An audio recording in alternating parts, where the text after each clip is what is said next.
السلام علیکم ویورز، میں ہوں Saif Kazmi, the stars of history میں آئی ویلکم یو۔ آج ہم بات کریں گے اردن کے پہلے بادشاہ شاہ عبداللہ کے بارے میں۔ ان پہ کافی سارے الزامات ہیں، ان پہ سب سے بڑا الزام غداری کا ہے۔ اس کی تصحیح یا صحیح کے بارے میں یا غلط کے بارے میں بات کریں گے ڈاکٹر صاحب سے۔ السلام علیکم ڈاکٹر صاحب۔ ڈاکٹر صاحب، بڑے الزامات ہیں شاہ عبداللہ پر، اور ہسٹری کے ایک بڑا کیریکٹر رہا ہے، آپ کو پتہ ہے تاریخ میں بڑے ستارے رہے ہیں۔ آپ بتائیں کیا باتیں صحیح ہیں یا غلط ہیں؟ دیکھیے، again we have to be objective about it. Facts کیا کہتے ہیں؟ کیریئر کا آغاز جو ان کا ہوا عبداللہ کے، ان کے والد شریف حسین آف مکہ تھے جنہوں نے سلطنت عثمانیہ کے خلاف غداری کی تھی ورلڈ وار 1 میں، اور عبداللہ اس میں بھرپور طریقے سے شریک ہوئے اس عرب ریولٹ میں جو عثمانی ترکوں کے خلاف انگریزوں کے اماں پر ہوا، اور الٹیمیٹلی جو ایک کاز بھی بنا اسرائیل کے قیام کی۔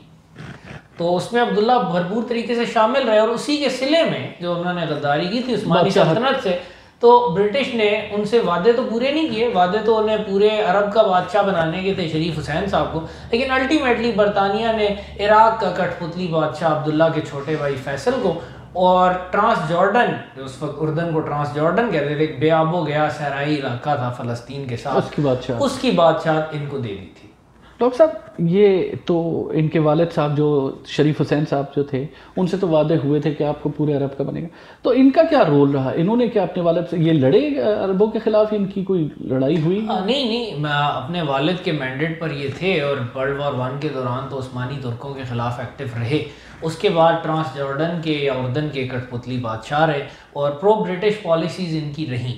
لیکن اس خطے کی پالیٹکس میں جو زائنسٹ فیکٹر آ گیا تھا، اس دور میں جو ان پر الزامات بھی لگائے جاتے ہیں کولوین کے، اور کتاب ہے کولوین اکراس دا جارڈن، ایوی شلائن نے لکھی ہے۔ اس پوری کتاب کا متن یہ ہے کہ کنگ عبداللہ کے کیا تعلقات تھے زائنسٹ سے، اور یہ بات اب پہلے کے ہاں یہ بات اب کلیئر ہو گئی نا کہ ان کے کیا وہ تھے، کیا میٹنگز ہوئی۔ جیسے کہ اگست 1946 میں جب برطانیہ لگ رہا تھا کہ جانے لگا ہے، جیوش ٹیررزم کی ویوز بھی چل رہی تھی فلسطین میں، اور پوری قوت سے زائنسٹ میدان میں آگے تھے کہ اب ہم اپنی اسٹیٹ بنائیں گے، تو ایک NY زائنسٹ کے ایلیاس سیسون ملے تھے شاہ عبداللہ سے اگست 1946 میں، کچھ رقم بھی دی تھی، اور ادھر ان کا ایک انفارمل انڈرسٹینڈنگ ہو گئی تھی کہ فلسطین کا ایک حصہ جو ویسٹ بینک کہلاتا ہے، جو آلموسٹ 20% فلسطین ہے، وہ عبداللہ اپنے انڈر کر لیں گے، اس پر ان کا قبضہ اسرائیل مان لے گا، اور باقی سب سے مسلمانوں کا اور عربوں کا دھڑن تختہ کر کے اس میں اسرائیل کی ریاست بنائی جائے گی۔ عبداللہ نے اس وقت بھی اس پر قبولیت کا اظہار کیا۔ پھر پراپر ایک کانٹیکٹ ہوا 47 میں نومبر میں، جیسا کہ آپ کو پتا ہے کہ نومبر کے اینڈ پہ وہ ووٹ ہوا تھا UN میں، جس میں کہا گیا تھا کہ فلسطین کا پارٹیشن کر دیا جائے، آدھا عربوں کو ملے گا اور آدھا زائنسٹ کو ملے گا۔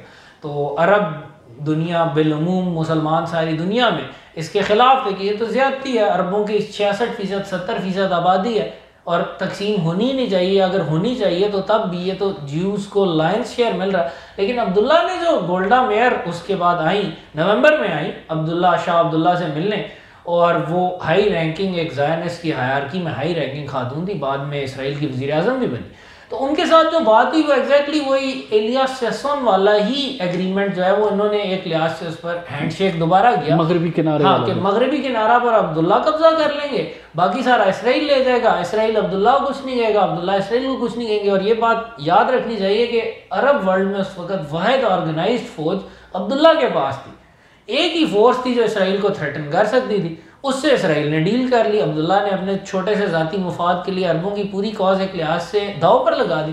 صرف ایک چھوٹا سا ان کا آپس میں کانفلکٹ رہ گیا تھا، وہ تھا یروشلم میں۔ دونوں سائڈ چاہتی تھی کہ یروشلم ان کا ہو، اور آگے جب 48 کی وار ہوئی تو اس میں بھی اردن کی پالیسی رہی جنگ میں، انہوں نے کیا کس طریقے سے بہت ہی معمولی رول ادا کیا یا کچھ کیا بھی؟ ایک تو یروشلم کی طرف تو وہ آئے فورس کے ساتھ، اردنی فوج، کیونکہ اس میں عبداللہ کا اپنا انٹرسٹ تھا۔ تو اس میں یہ ہوا کہ اسرائیل کو ویسٹ یروشلم مل گیا، اور ایسٹ یروشلم پر عبداللہ قبضہ ہو گیا جنگ کے پہلے فیز میں۔ اور اوور آل ایک چیز جو جاننی چاہیے سب کو، وہ یہ ہے کہ عبداللہ فلسطینی لیڈرشپ کے سخت خلاف تھے، الحاج امین الحسینی وغیرہ کے، اور اوور آل فلسطینی عوام میں عبداللہ کی کوئی مقبولیت پائی نہیں جاتی تھی، اور عبداللہ کا خیال تھا کہ اگر فلسطین آزاد ہو جاتا ہے تو یہ پھر ان کی سیادت تو قبول کرے گا نہیں، اور فلسطین کی آبادی بھی زیادہ تھی، وہ زیادہ زرخیز خطہ تھا، تو عبداللہ چاہتے تھے کہ بہتر ہے زائنسٹ بہتر ہے فلسطینیوں سے، تو ان کی پالیسی بھی ایسی رہی جیسے کہ صفد کا شہر تھا، مئی میں صفد کے شہر پر اسرائیل نے قبضہ کیا، اور صفد کے شہر میں 10,000 عرب تھے اور ٹوٹل 1,500 یہودی تھے. لیکن ہوا یہ کہ عبداللہ نے اپنے کچھ فوجی بھیجے ہوئے تھے والنٹیئرز کے روپ میں صفد میں، لیکن جیسے ہی عبداللہ کو یہ لگا کہ صفد میں الحسینی والا فیکشن غالب ہے اور صفد کا شہر جو ہے اس میں یہ اپنی کوئی گورنمنٹ وغیرہ بھی قائم کرنے کا سوچ رہے تھے، تو عبداللہ نے اپنے والنٹیئرز پل کر لیے عین موقع پر جب اسرائیل حملہ کر رہا تھا، اور اس غداری کی وجہ سے صفد پر 11 مئی 1948 کو اسرائیلی فوج نے قبضہ کر لیا. اور یہ جو بات ہے یہ لکھی ہے اسرائیلی ہسٹورین بینی مورس نے لکھی ہے اپنی کتاب میں، جو انہوں نے فرسٹ عرب اسرائیل وار پر لکھی ہے. انہوں نے خاطر خواہ کبھی بھی عربوں کا ساتھ نہیں دیا، بلکہ ہمیشہ اپنے مفادات کی خاطر، ہاں مفادات کی خاطر یہ صرف مغربی کنارے پر قبضہ جمانا چاہتے تھے. پاؤ گوشت کے لیے انہوں نے فلسطین کی پوری گائے کے گلے پر چھری پھیر دی. پھر آگے جو ان کا کردار رہا ہے کہ فرسٹ سیز فائر جب ہوا اس وقت تک عبداللہ کے ہاتھ مغربی کنارہ اور ایسٹ یروشلم لگ چکا تھا، تو عبداللہ نے کہا بھی ہمارا کام تو ہو گیا، فلسطینی جائیں بھاڑ میں. تو مصر کی فوج اس وقت میدان میں موجود تھی. اب سب کو نظر آ رہا تھا کہ اردن اور مصر کی فوجیں ہیں، تو عبداللہ نے اپنی طرف سے اسرائیل کو بھی گرین لائٹ دے دی کہ بس ہم اب کوئی کارروائی آپ خلاف نہیں کرنے والے. اور یہ گلوب پاشا نے لکھا ہے خود بھی، جو کہ ان کی فوجوں کے کمانڈر تھے، انگریز کمانڈر تھے، کہ ہم لوگ جو ہے وہ میں نے ساری یونٹس کا ٹور کیا 10 جولائی 1948 کو جب پہلا ٹروس ایکسپائر ہوا اور جنگ دوبارہ شروع ہوئی، کہ میں نے سب کو بتایا کہ بھئی ہم نے ابھی نہیں لڑنا، we are preparing for a phony war, ہم نے جنگ میں اب حصہ نہیں لینا. نتیجہ اس کا کیا ہوا؟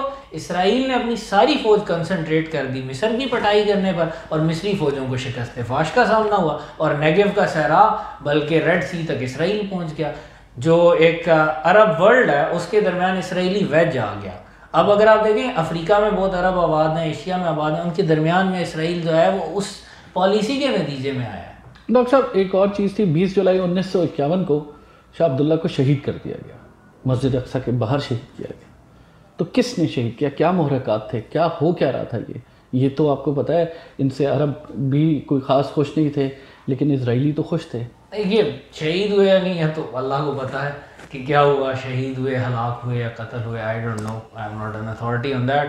جو واقعہ تھا وہ یہی تھا کہ شاہ عبداللہ کی یہ پالیسیز کوئی اتنی ڈھکی چھپی تھی نہیں، اور عرب دنیا میں ان کے خلاف کافی نفرت پیدا ہو گئی تھی. خاص طور پہ فلسطینی کہتے تھے کہ ہمارا ملک ہمارے ہاتھوں سے اس شخص کی وجہ سے گیا.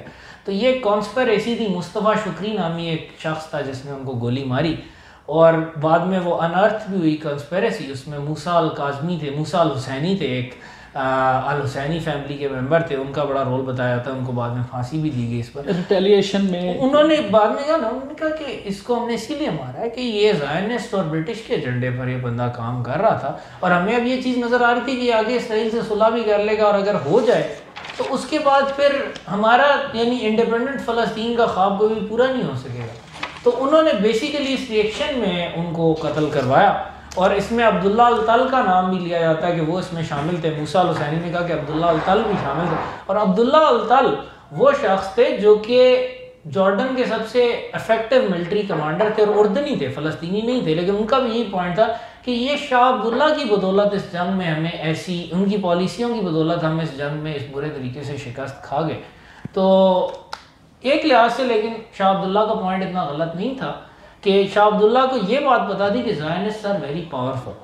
انہوں نے پرنسپلڈ سٹانس نہیں لیا، انہوں نے اپورچونسٹک سٹانس لیا. انہوں نے کہا مفادات کی خاطر. آپ کو پتہ شاہ عبداللہ پر بڑے الزام لگے، تاریخ میں بھی نظر آتا ہے کہ انہوں نے صرف اپنا مفاد اور اپنے اردن کا مفاد دیکھا، جس کی وجہ سے ایون اپنے ملک کا مفاد بھی نہیں بلکہ کیونکہ ایک چیز ذاتی مفاد. کیونکہ اگر آپ اس چیز پر غور کیجئے، اسرائیل پاورفل زائنسٹ اسٹیٹ، وہ کیا کرے گا آپ کے ساتھ پھر؟ اور وہی ہوا جو ویسٹ بینک انہوں نے ڈیل کر کے لی تھی. کیا ہوا 67 میں اسرائیل نے 2 دن کے اندر ان سے واپس کھینچ لیا سارا کچھ. ابھی جو ہے اسرائیل اس خطے کا ایک ٹھیکیدار ہے، چودھری ہے، اردن کی کوئی حیثیت نہیں ہے.